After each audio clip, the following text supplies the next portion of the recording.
ভাষা, অস্তিত্ব, কায়া সবই পরিবর্তন হয়েছে, বাট মায়াটাই ছাড়তে পারলাম না। তো hello guys, welcome back to my channel Bengali Menon Bengali টং মিষ্টি ঝাল ব্লগে তোমাদের অনেক ওয়েলকাম। তো আশা করি তোমার সবাই খুব খুব খুব ভালো আছো, সুস্থ আছো।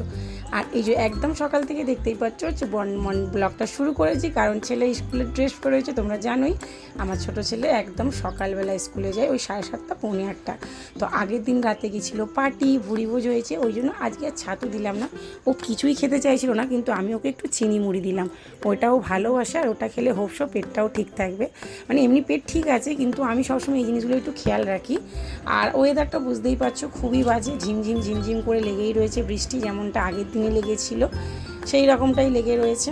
তো বর এখন গাড়ি করে না, ওকে ছাতা করে দিতে যায়। তো বর অলরেডি নিচে চলে গেছে। এই যে ছেলে আবার নিজের ছাতাটা নিজে নিয়ে যাচ্ছে, দেখতেই পাচ্ছ। আর বরের হাতে রয়েছে জলের ড্রাম, বালতি। ও যাওয়ার সময় কলের ধারে ওইগুলো রেখে যাবে, আর আসার সময় ভরবে। আর তারপর আশিবাসি সমস্ত কাজ তো সেরেই নিলাম। আর রোজ রোজ তোমাদেরকে ভালো লাগে না এগুলো দেখাতে, কারণ জানি তোমাদেরও হয়তো ভালো লাগবে না। রোজ বাসন মাজা, ঘর পোছা, জামা কাপড় কাচা, উঠান ঝাড় দেওয়া, এই 4-5টা কাজ আমার সকালে থাকে, আর সাথে বিছনা ঝাড়া। তো ওই জন্য রোজ রোজ আর দেখাই না। তো সোজা চলে এলাম রান্নাতে। তো এখন বাজে প্রায় 9টা। তো এই যে ভাতের হাঁড়িতে চালটা তুলে দিলাম, আর তার আগে কিন্তু ঠাকুরকে ধূপটা আমি দেখিয়ে দিয়েছি। এখন আমি ওই যে আমার রুমেই খালি ধূপ দেখাতে হয়। এখন শ্বশুরশাশুড়ি আসাতে আমার একটু বলতে পারো সুবিধাই হয়েছে। ওনারা এখন ঠাকুর ঘরের পুজোটা সেরে ফেলে, আর আমি আমার ঘরে একটু ধূপ দেখিয়ে দিই। আর এখানে দেখো লাল লাল করে উচ্ছে আলুটাকে ভেজে নিয়েছি। তো কি রান্না করব অনেক মাথা ঘামিয়ে ছেলেদের জিজ্ঞাসা করলাম। আজকে তো বুধবারে বেশি আমার মাছেরটাই হয়। তো মাছের ঝোলই করতাম, আর এমনি যা তরকারি করি সেটা করব। কিন্তু ছেলেরা বললো যে না, কালকে মাংস খেয়েছে, আজকে মাছ খাবে না। তো ভাবলাম চলো, ওদেরকে তো টিফিনে কিছু ভালো দিতেই হবে বড়ো ছেলেটাকে। তো এখানে দেখো সোয়াবিন বানাবো। তো সোয়াবিনটাকে একটু আজকে সোয়াবিন চিলি বলতে পারো, বা মশলা সোয়াবিনও বলা যেতে পারে। তবে যেমন আমি সোয়াবিনটাকে নুন দিয়ে সেদ্ধ করে, আর আদা রসুনের পেস্ট, হলুদ গুঁড়ো, লঙ্কা গুঁড়ো দিয়ে ভালো করে এটাকে মাখিয়ে নিয়েছি। এবার ছাকা তেলে এটাকে ফ্রাই করে তারপর যেমনটা তরকারি তুলি তেমনটা আর কি তুলবো। আর ওই দিকের বাটিতে আমি পটল সিদ্ধ করে রেখে নিয়েছি, তার জন্য এখানে রসুন ছাড়াচ্ছি, কারণ এখানে করব আজকে আমি পটল বাটা। যার কাহিনী তোমাদের আমি আগেই বলেছি যে 16 বছরে এই প্রথম আমি আমার বরকে পটল খাওয়াতে পেরেছি, শুধু এই রেসিপিটার জন্য। আমার পটলটা খেতে আমার ভীষণ ভালো লাগে, ভাজা হোক, তরকারি হোক, চাই হোক।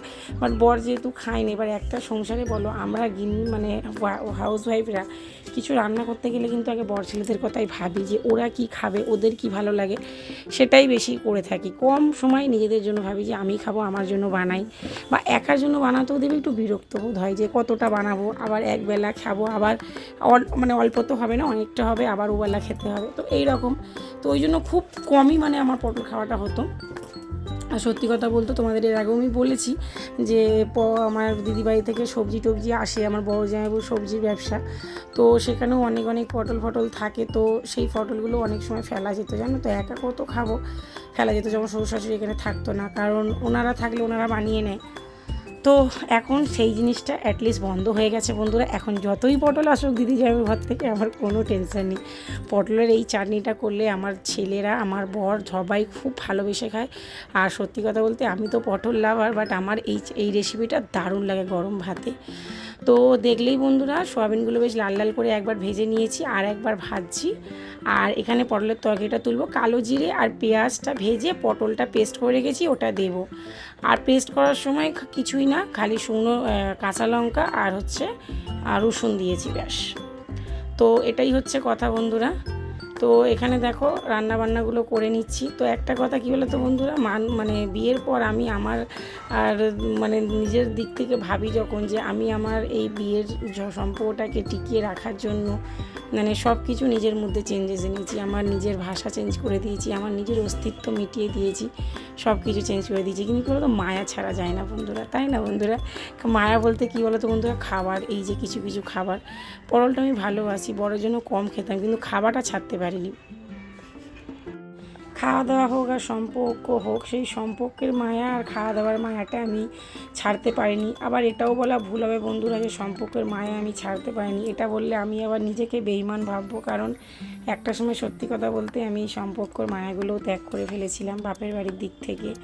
শ্বশুরবাড়ির জন্য, শ্বশুরবাড়ির প্রতি মানে নিষ্ঠতা মানে সততা দেখানোর জন্য, তাদের ভালো লাগার সব জিনিসগুলোকেই মানে আমি পছন্দ মতন করেছি। সেই জায়গায় দাঁড়িয়ে আমার বাপের বাড়ির মা বাবার কথা, ভালো লাগা, খারাপ লাগা, তাদের মায়া সব কিছু যেন একটা সময় মানে মন থেকে তো পুছে দিইনি, তবে হ্যাঁ আড়াল করে দিয়েছিলাম যে না তারা মানে আমাকে বুঝবে পরের সময়, কিন্তু যেই সম্পর্কগুলো এখন নতুন তাদেরকে আমাকে গড়ে নিতে হবে। তো সেই রকম বন্ধুরা খাবার দিক থেকেও বলতে পারো অনেক কিছু খাবার অ্যাডজাস্টমেন্ট তো হয়েই থাকে শ্বশুরবাড়িতে, তবে আমার ক্ষেত্রে বেশি হয়েছে কারণ আমি বাঙালি, এনারা বিহারি, তো অনেক কিছু আমি খাই না যেগুলো এখানে এসে কিন্তু আমি খাওয়া শিখে গেছি।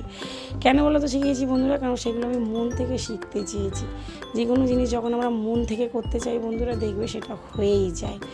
তো সেই রকম তো সব ক্ষেত্রে তো সব জিনিসটা মানে মনের ওপরে ছেড়ে দেওয়া যায় না, যেমনটা এই খাওয়া দাওয়ার বিষয়টাও বলতে পারো বন্ধুরা। সেই সময় যখন একসঙ্গে ছিলাম তখন এই জিনিসগুলো আমার হাতে ছিল না, কারণ এক সংসারে সবার জন্য রান্না করতে হতো, তো সবার কথা ভেবেই রান্না করতে হতো, কে কী খাবে না খাবে। তো সেই জায়গায় নিজের চয়েসটাকে সাইডেই রাখতাম তখন, সেই আর নিজের মানে মানে মনের ভাবনাটাকে আর ভাবতাম না।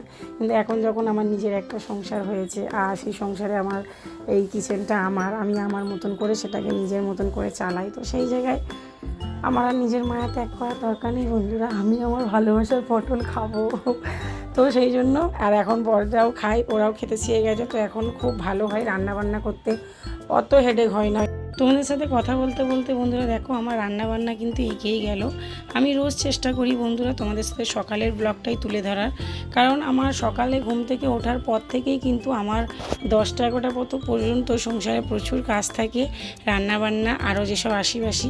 আমি চেষ্টা করি তোমাদের সাথে সকালবেলার ব্লগটা বেশি শেয়ার করার, কিন্তু আজকে তোমাদের সাথে সারা দিনটাই আমি তুলে রেখেছি। তো এখন বরের জন্য খাবারটা ঠান্ডা করতে দিয়ে দিলাম, মানে আমি বেড়ে ওখানটা রেখে দিই, 10 মিনিট মতন পর ও খেতে বসে। আর ঘরে ফ্যান চলে, 10 মিনিটে ওর খাবারটা মোটামুটি ঠান্ডা হয়ে যায়। ওর এটা মানে যাই দাও, ওকে ডাল আলু ভাতে দাও, ভাজা ডাল দাও বা শুধু ডাল ভাতই দাও, কিন্তু ওকে খাবার ঠান্ডা দিতে হবে, এটা হচ্ছে মানে মোট আমার বরের বক্তব্য। তো আমি সেরকমটাই করি। আমি এইসব রুটি ফুটি বানানোর দেরি বাকি থাকলে আমি ওর ভাতটা আগে বেড়ে ওকে ঠান্ডা করতে দিয়ে দিই। তো ছোটো ছেলে তো সকালে টিফিন নিয়ে চলেই গেছে, এখানে বর আর বড় ছেলের জন্য রুটি বানিয়ে নিচ্ছি, আর সাথে আমি আমার নিজের জন্য 3খানা রুটি বানাবো, আমি নিজে টিফিন করব। তো চলো বন্ধুরা ঝটপট করে রুটিগুলো করি, আর তার মধ্যে তোমাদের সাথে একটা গল্প শেয়ার করি।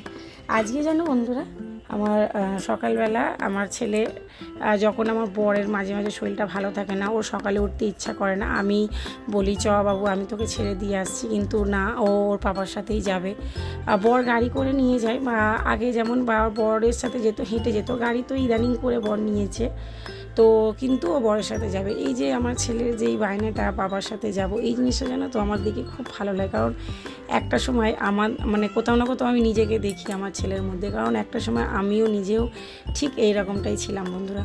আমি খুব বাবা প্রিয়সী, এটা কিন্তু কথাই সবাই বলে যে মেয়েরা বাবা প্রিয়সী আর ছেলেরা মা প্রিয়সী, এই কথা কিন্তু আমি আমার ঘরেতে আমি দেখেছি, মানে আমার বাপের বাড়িতে আমরা 4 বোন, আর আমার 4 বোনই খুব আমার বাবার প্রিয়সী, আর 2 ভাই। তো আমার বাবা চাষি মানুষ, সন্ধেবেলা বাজার থেকে আসার পরে একটা ব্যাগ নিয়ে বাজারের দিকে যাবে, মানে ঘরে যা নেই সেগুলো মা বললো ধরো সন্ধেবেলা মুড়ি টুড়ি বা চপ টপ আনবে, মুড়ি টুড়ি আমরা খাবো, ঠিক আছে, বা হপ্তারি বাজার করতে যাবে বা কিছু, ঠিক আছে, বা রাতে কিছু হবে মাছ মাংস সেটাই কিনতে যাবে। তো বাবা এসে বসবে, বসে জল টল খেয়ে মানে এবার মায়ের সাথে কথা হবে যে বাজারে যাবে আনতে, সেই সময় আমরা সবাই সবার মতন রেডি হয়ে যাব। মানে আমাদের মোটামুটি টার্গেট এটাই থাকতো যে বাবার সাথে বাজারে যাব, এটা আমাদের অভ্যাস ছিল যে আমরা বাবার সাথে আমাদের যেহেতু ঘরের পাশে স্কুল, তো স্কুলে তো বাবা ছাড়তে যেত না, একা একাই চলে যেতাম, কিন্তু বাবার সাথে বাজারে যাব এইটা আমাদের অভ্যাস ছিল।